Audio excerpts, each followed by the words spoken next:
Hello दोस्तों, कैसे हैं आप सब। उम्मीद करता हूँ ठीक होंगे। स्वागत है आप सभी का हमारे चैनल ड्रीम पावर स्टडी पर। कृपया इस चैनल को लाइक कर दीजिए, सब्सक्राइब कर दीजिए और शेयर कर दीजिए ताकि ज़्यादा से ज़्यादा जानकारी लोगों तक पहुँच पाए। ठीक है, आइए लौटते हैं हम लोग अपने टॉपिक पे। हम लोगों ने स्टार्ट किया था इंडियन पॉलिटी। इंडियन पॉलिटी में हमने क्या क्या पढ़ा। इंडियन पॉलिटी में हमने संवैधानिक विकास की गति की प्रक्रिया पढ़ी, संविधान सभा का गठन पढ़ा, प्रस्तावना पढ़ा, संविधान की विशेषताएं पढ़ी, फिर आगे क्या पढ़ा, संविधान की अनुसूची पढ़े। अब हम क्या पढ़ते हैं, तो हम जो पढ़ने वाले हैं वो है संविधान के भाग। ठीक है, तो हम जानते हैं कि संविधान में कितने भाग थे। संविधान में 395 अनुच्छेद, 22 भाग और 8 अनुसूचियां थी शुरू में। ठीक है, तो टोटल भाग कितने हैं, 22 है। तो आज हम संविधान के भाग को समझने की कोशिश करेंगे। क्योंकि देखिए, संविधान का भाग क्यों किया गया, संविधान का भाग करने से क्या मतलब है। जैसे देखिए, जैसे हम लोग साइंस में क्या पढ़ते हैं, केमिस्ट्री पढ़ते हैं। ठीक है, तो केमिस्ट्री पढ़ते हैं, तो केमिस्ट्री को हम लोग देखते हैं कि 3 पार्ट में बांटा गया है, फिजिकल केमिस्ट्री, ऑर्गेनिक केमिस्ट्री और इनऑर्गेनिक केमिस्ट्री। इससे क्या होता है कि इससे जब हम केमिस्ट्री पढ़ना चालू करते हैं तो केमिस्ट्री के हम बहुत उसके हर क्षेत्र को अच्छे तरीके से पढ़ पाते हैं। अगर वैसा नहीं तोड़ा गया रहता, अगर उनका केमिस्ट्री का 3 भाग नहीं किया गया रहता, तो हम क्या करते हैं कि तीनों को एक ही साथ पढ़ते। जब तीनों को एक ही साथ पढ़ते तो हर ब्रांच का कंसेप्ट अलग होता है। क्योंकि हम जानते हैं कि इनऑर्गेनिक केमिस्ट्री का ब्रांच अलग है, ऑर्गेनिक केमिस्ट्री का ब्रांच अलग है, उसका कंसेप्ट अलग है, फिजिकल का कंसेप्ट अलग है। तो इससे क्या होता है कि इससे मतलब सभी तरह के जितने भी कंसेप्ट होते हैं वो आपस में मिल जाते हैं, जिससे कंफ्यूजन पैदा होना चालू होती। तो इसीलिए उसको बांटा गया है। उसी प्रकार से भूगोल में हमने देखा, प्राचीन में इतिहास में हमने देखा, इतिहास को प्राचीन, मध्यकालीन और आधुनिक भारत में बांटा गया है। उसी प्रकार से भूगोल को भौतिक भूगोल, सामाजिक भूगोल, राजनीतिक भूगोल, आर्थिक भूगोल, मानव भूगोल, पर्यावरण भूगोल, इस तरह से बांटा गया है। और इस तरह से बांटने से हमें सब्जेक्ट को हर मतलब उस विषय के हर जहां तक मतलब क्या बोल सकते हैं, उस विषय के हर तबके तक हम पहुंच पाते हैं और उसको समझने की कोशिश करते हैं।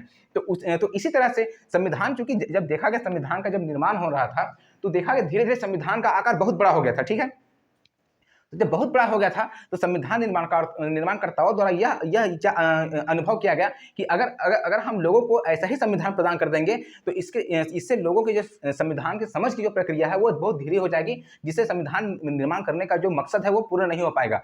तो उन्होंने सोचा कि क्यों ना हम संविधान को अलग अलग पार्ट में बांट दें, अलग अलग अनुच्छेदों के बीच बांट दें, जिससे उस अगर कोई व्यक्ति को किसी एक पार्ट में दिक्कत हो रही है तो उस पार्ट को पढ़ करके, उस अनुच्छेद को पढ़ करके वो समझ सके। ठीक है, तो इसी क्रम में देखते हुए इन्हीं सब बातों को ध्यान रखते हुए संविधान को 22 भागों में बांटा गया है। तो आइए हम भागों का अध्ययन करते हैं और ये जानते हैं कि कौन से भाग कौन अनुच्छेद के बीच में है और इस भाग में क्या क्या प्रावधान किए गए। ठीक है, तो सबसे पहला जो भाग है वो बोला गया है संघ और राज्य क्षेत्र। भाग 1 अनुच्छेद 1 से 4 के बीच में है। उसमें बोला गया कि संघ और राज्य क्षेत्र का वर्णन किया गया है। यानी कि भारत के जो संविधान का निर्माण किया गया, उसमें क्या बोला गया, भारत को एक राज्यों का संघ बोला गया है। ठीक है, यानी कि यहाँ पर बहुत सारे राज्य हैं, मिलकर एक संघ का निर्माण करते हैं। तो यहाँ पर जैसे नाम में ही लिखा गया कि संघ और राज्य क्षेत्र, यानी कि भारत में जितने भी राज्य क्षेत्र हैं, जितने भी संघ शासित प्रदेश हैं, उसके संबंध में क्या क्या प्रावधान होंगे, उसके बारे में क्या क्या जानकारियां दी गई है, उस जानकारी को हम कहाँ से प्राप्त कर पाते हैं। तो उस जानकारी को हम भाग 1 में यानी अनुच्छेद 1 से 4 को पढ़ लेते हैं। तो जितने भी भारत के संघ और राज्य क्षेत्र के बीच में प्रावधान किए गए हैं, जो भी नियम बनाए गए हैं, उसको हम समझ सकते हैं। ठीक है, उसी प्रकार से आते हैं भाग 2 में। तो भाग 2 में जब देखिए, जब हम किसी नए राज्य का निर्माण कर चुके हैं, जब हम संविधान का निर्माण कर चुके हैं, जब संघ शासित क्षेत्र का निर्माण कर चुके हैं, तो वहाँ रहने वाले लोगों के लिए तो हमको चाहिए ना, तो वहाँ रहने वाले लोगों के एक क्या होता है, पहचान चाहिए हमको कि वह कहाँ से बिलोंग करते हैं, क्या है उनकी। तो इसी क्रम में देखते हुए अनुच्छेद जो भाग 2 का अनुच्छेद 5 से 11 में है, उसमें नागरिकता से प्रावधान किया गया है। यानी कि भारत का नागरिक कौन होगा, कौन कौन से नागरिक के लिए मतलब नागरिकता प्राप्त करने के लिए कौन कौन सी प्रावधान करना होगा। अगर मान लो कोई व्यक्ति उस समय जब संविधान निर्माण हो रहा था तो उस समय भारत का नागरिक नहीं था, वो पाकिस्तान चला गया था, तो पाकिस्तान से फिर कौन सा व्यक्ति कब आएगा जो कि भारत का नागरिक बनेगा। और फिर ऐसा भी बात कहा गया कि मान लीजिए किसी बच्चे का जन्म होता है, तो उस बच्चे के जन्म में मान लीजिए कि जो उनकी माता है या पिता जो है वो क्या है, फॉरेनर है, यानी कि भारत के बाहर से है, और उनके माता पिता में से कोई एक यहाँ पर क्या है, तो भारतीय नागरिक है, तो उस बच्चे को भारत का नागरिक कैसे मिलेगा, मतलब इस तरीके से जो भी प्रावधान किए गए हैं, यानी कि नागरिकता कैसे प्राप्त होगी किसी व्यक्ति को, कोई व्यक्ति भारत का नागरिक वापस चली कैसे माना जाएगा, उस बात का जो वर्णन किया गया है वो संविधान के भाग 2 अनुच्छेद 5 से 11 के बीच में वर्णन किया गया है। तो फिर आगे चलते हैं, तो भाग 3 में हमने देखा, तो भाग 3 में हम देखते हैं क्या, अनुच्छेद 12 से 35 के बीच में, यानी कि इसी को बोला जाता है संविधान का मैग्ना कार्टा जो बोला जाता है। तो मूल अधिकार को जो प्रावधान किया गया है संविधान के भाग 3 में अनुच्छेद 12 से 35 के बीच में मूल अधिकार का प्रावधान किया गया है, इसी को संविधान का मैग्ना कार्टा बोला जाता है। ठीक है, अब मूल मूल अधिकार क्यों आवश्यकता पड़ी? क्योंकि जब नागरिक यहाँ पर रहेंगे, जब जनता यहाँ पर रहेगी, यहाँ पर अनेक सामाजिक, सांस्कृतिक, धार्मिक लोग रहेंगे, तो उनका जो अधिकारों का हनन न हो, इसी बातों को देखते हुए, और चूंकि संविधान संविधान बोलता है समता, समानता, स्वतंत्रता बोलता है, इन्हीं सब बातों को देखते हुए मूल अधिकार की व्यवस्था की गई, जो कि संविधान के 3 भाग 3 में अनुच्छेद 12 से 35 के बीच में है। ठीक है, अब उसके आगे फिर क्या किया गया? संविधान के भाग 4 में आते हैं, तो भाग 4 में अनुच्छेद 36 से 51 तक में डीपीएसपी यानी कि राज्य के नीति निर्देशक तत्व, और इस डीपीएसपी के तहत ये बताया गया है कि राज्यों को क्या क्या कर्तव्य दिया जाएगा, राज्यों द्वारा कौन कौन सी गतिविधियां की जाएंगी, इसके प्रावधान किसमें किया गया है? तो डीपीएसपी यानी कि राज्य के नीति निर्देशक तत्व में किया गया है, जो कि अनुच्छेद 36 से 51 के बीच में है, और वह भाग 4 में है। ठीक है, तो हमने भाग 4 तक समझ गए। उम्मीद करता हूँ सबको अच्छे से याद हो गया होगा, समझ में आ गया होगा। आगे हम लोग आते हैं, आगे जो हम आते हैं तो वह है अनुच्छेद भाग 5। भाग 5 अनुच्छेद 52 से 151 तक। अब अनुच्छेद 52 से 151 तक के बीच में देखिए, सरकार जो है, तो भारत में सरकार को 2 भाग में बांटा गया है। एक है संघ सरकार, एक है राज्य सरकार। संघ सरकार का जिम्मा पूरे देश को संभालना है, राज्य सरकार का जिम्मा एक स्पेसिफिक राज्य को संभालना है। तो संघ सरकार को जब जिम्मा संभालना है, तो संघ सरकार के क्या क्या नियम बताए गए हैं, संघ सरकार कैसे कैसे अपना काम करेगी, कौन कौन से उसको अधिकार प्रदान किए गए हैं, अगर इसके बारे में हमको जानना है, तो हमको उसके लिए कहाँ जाना पड़ेगा? तो संविधान के भाग 5 में जाना पड़ेगा, अनुच्छेद 52 से 151 के बीच में जाना पड़ेगा। ठीक है, तो संघ सरकार का प्रावधान किसमें किया गया है? भाग 5 में किया गया है, अनुच्छेद 52 से 151 के बीच में किया गया है। ठीक है, उसी प्रकार से राज्य सरकार का जो प्रावधान किया गया है, तो राज्य सरकार का प्रावधान अनुच्छेद 152 से 237 के बीच में किया गया है। कहाँ से कहाँ तक? अनुच्छेद 152 से 237 के बीच में किया गया है, किसका? राज्य सरकार का प्रावधान। और राज्य सरकार के लिए भाग 6 लाया गया है। कौन? तो भाग 6 लाया गया है राज्य सरकार के लिए, भाग 6, और भाग 5 संघ सरकार के लिए। ठीक है, उसी प्रकार से भाग 7 जो है वो निश्चित है। निश्चित है का मतलब पहले था, लेकिन जब इसका जरूरत नहीं पड़ा, तो इसको क्या किया गया? खत्म कर दिया गया। यानी कि जो भाग 7 है वो खत्म है। भाग 8 अनुच्छेद 239 से 242 तक संघ और राज्य क्षेत्र के बीच में प्रशासन कैसे होगा, इसका प्रावधान किया गया है। यानी कि जो भी हम राज्य का निर्माण किए हैं, जो भी संघ शासित प्रदेश का निर्माण किए हैं, उसमें हमारा शासन सत्ता कैसे चलेगी, प्रशासन कैसे चलेगा, ताकि लोगों को क्या हो सके, सभी तरह से उसकी जिम्मेदारियों का वहन हो सके। तो उसके लिए जो प्रावधान किया गया, उसके तहत जो नियम की व्यवस्था की गई है, वो भाग 8 में किया गया है, जो कि अनुच्छेद 239 से 242 के अधीन है। ठीक है, अब भाग 9 जो है, भाग 9 में क्या किया गया? भाग 9 में ग्राम पंचायत की व्यवस्था किया गया है। क्योंकि हम जानते हैं कि महात्मा गांधी जो हमारे राष्ट्रपिता हैं, उनका मुख्य जोर क्या था कि अगर हमको देश का शक्ति मजबूत करना है, तो हमको सबसे पहले स्थानीय स्वशासन को मजबूत करना होगा, यानी कि ग्राम पंचायत को मजबूत करना होगा। तो इन्हीं सब बातों को देखते हुए संविधान निर्माणकर्ताओं ने भाग 9 का व्यवस्था किया है, जिसमें से भाग 9 में अनुच्छेद 243 से 243 न तक ग्राम पंचायत का प्रावधान किया गया है।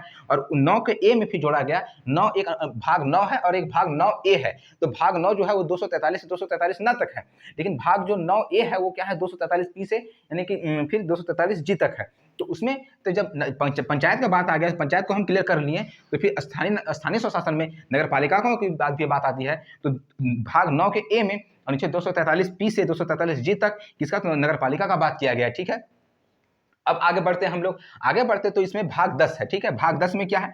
भाग 10 जो है अनुच्छेद 244 से 244 एक तक का प्रावधान किया गया है। इसमें क्या बोला गया है कि जो भारत में जो अनुसूचित जाति, अनुसूचित जनजाति का जो क्षेत्र है, उसमें कैसे कैसे प्रशासन चलेगा, उनका निर्माण कैसे होगा, उसके लिए क्या क्या कौन कौन से नियम बनाने की आवश्यकता होगी, उसका प्रावधान कहाँ किया गया है? तो उसका प्रावधान किया गया है भाग 10 के अनुच्छेद 244 से 244 ए के बीच में। अगर हम पढ़ते हैं तो जो SC ST क्षेत्र है, यानी कि जो अनुसूचित जाति क्षेत्र, अनुसूचित जनजाति क्षेत्र है, उससे क्या क्या प्रावधान किया गया, इसमें हम समझ सकते हैं। ठीक है, आगे बढ़ते हैं। भाग 11 में क्या बोला गया है? तो भाग 11 जो है अनुच्छेद 245 से 263 के बीच में है, और इसमें बताया गया है कि देखिए, अगर हम संघ और राज्य दो इकाई यहाँ पर बांटे हैं भारत में शासन संचालन के लिए, तो दोनों के बीच में संबंध कैसे हैं, कौन कौन से संबंध होंगे, कौन कौन से विषयों पर कौन कौन से संबंध होंगे, कैसे उनके बीच में संबंध का हम एक मजबूती प्रदान करेंगे, कैसे वे आपस में मिलकर इस राज्य के साथ साथ पूरे देश का विकास करेंगे, इसका प्रावधान जो किया गया है वो भाग 11 अनुच्छेद 245 से 263 के बीच में किया गया है। यानी कि अगर हमको संघ और राज्य के बीच में संबंधों को समझने की जरूरत पड़ती है,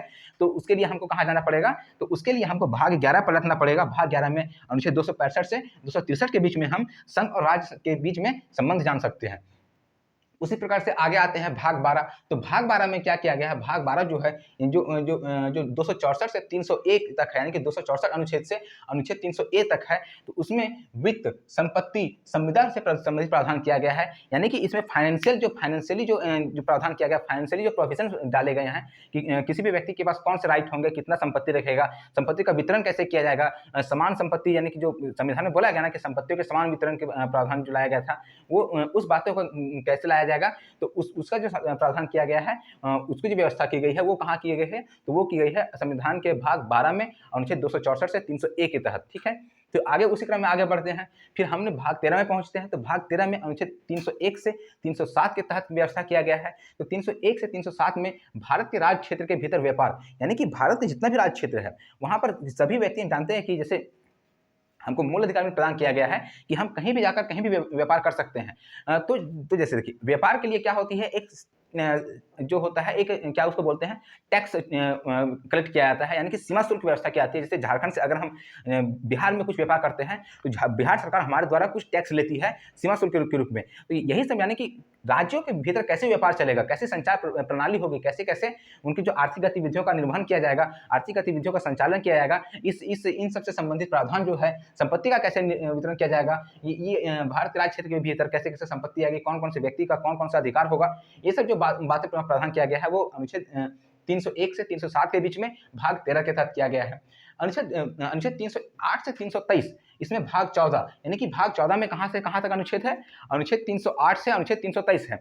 तो भाग 14 में क्या प्रावधान किया गया है, भाग 14 में संघ और राज्य के अधीन सेवाएं का प्रावधान किया गया है। यानी देखिए, किसी भी राज्य के संचालन के लिए, किसी भी देश का संचालन के लिए वहाँ जो होता है, सेवाओं का होना बहुत जरूरी है, यानी कि एक संस्था का होना बहुत जरूरी है।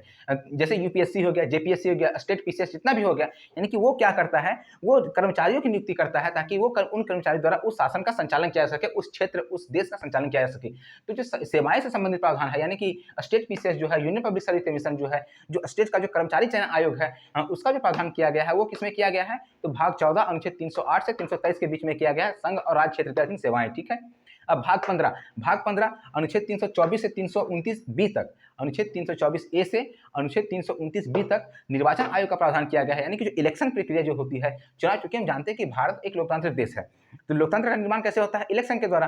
तो इलेक्शन, आखिर इलेक्शन इतना बड़ा जब प्रणाली होता है, प्रक्रिया होता है, हर 5 साल में होता है, तो उसके लिए क्या किया गया, उसके लिए एक संस्था का स्थापना किया गया जिसको कि हम निर्वाचन आयोग बोलते हैं, और इसको जिम्मा सौंपा गया कि निर्वाचन से संबंधित जितने तरह के भी प्रावधान होंगे, जितने तरह के भी नियमों का निर्माण किया जाएगा, वो जिम्मा किसको सौंपा गया है, तो वो निर्वाचन आयोग को सौंपा गया है। तो यानी कि अगर हमको निर्वाचन संबंधी, यानी कि चुनाव प्रक्रिया से संबंधित अगर हमको बात पढ़ने का जरूरत है, तो हम कहाँ जाएंगे, हम जाएंगे भाग 15 के अनुच्छेद 324 ए से 329 बी के बीच में निर्वाचन आयोग से संबंधित हम प्रावधान पढ़ेंगे। ठीक है, भाग 16 में आते हैं। तो भाग 16 में क्या बोला गया, भाग 16 जो है 330 से 342 के बीच में है। तो भाग 16 जो है 330 से 342 के बीच में, उसमें एससी एसटी पिछड़ा वर्ग, एंग्लो इंडियन से संबंधित प्रावधान किया गया है, यानी कि अनुसूचित जाति, अनुसूचित जनजाति, पिछड़ा वर्ग जो है, और फिर एंग्लो इंडियन जो है, तो उसके लिए क्या कौन कौन से प्रावधान किए जाएंगे, उनको संसद में कैसा प्रतिनिधित्व दिया जाएगा, उनको लिए किस क्षेत्र का निर्माण किया जाएगा, उनके लिए कैसे नियम प्रक्रिया का निर्माण किया जाएगा ताकि वे भारतीय संवैधानिक प्रणाली के अंतर्गत आ सके। इसका प्रावधान जो है वह अनुच्छेद 330 से 342 के तहत किया गया भाग 16 में। ठीक है, अब आते हैं नेक्स्ट भाग 17। भाग 17 जो है अनुच्छेद 343 से 351 के बीच में है, और भाग 17 में राजभाषा का प्रावधान किया गया है। राजभाषा, जो कि भारत की राजभाषा कौन है, एक है राष्ट्रभाषा होती है और एक राजभाषा होती है।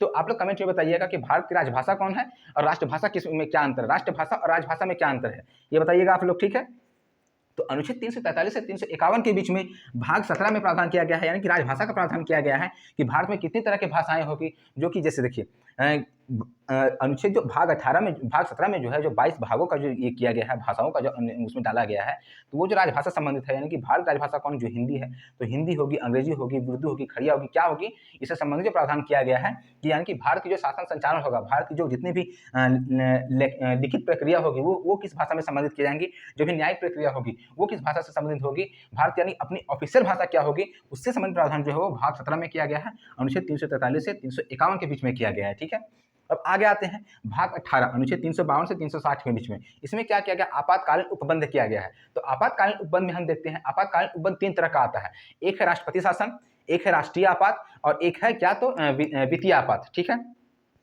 3 तरह के आपातकालीन उपबंध की प्रावधान किया गया है। तो कौन कौन से आपातकालीन उपबंध में कौन कौन से आपातकालीन उपबंध किस किस परिस्थिति में लगाए जाएंगे, कौन कौन से क्षेत्र में लगाए जाएंगे, उसके तहत कौन कौन से प्रावधान किए जाएंगे, कौन सी शक्तियां को सीमित किया जाएगा, कौन से अधिकार को सीमित किया जाएगा, इससे संबंधित जो प्रावधान किया गया है वो भाग 18 में किया गया है, जो कि अनुच्छेद 352 से 360 के बीच में है। यानी कि इमरजेंसी प्रोविजंस जो लाया गया है वो किसमें लाया गया है, तो वो भाग 18 में लाया गया है, आर्टिकल 352 से 356 के बीच में लाया गया है। ठीक है, अब आगे आते हैं भाग 19 को खत्म कर दिया गया है, निश्चित है, अभी उसका कोई महत्व नहीं है।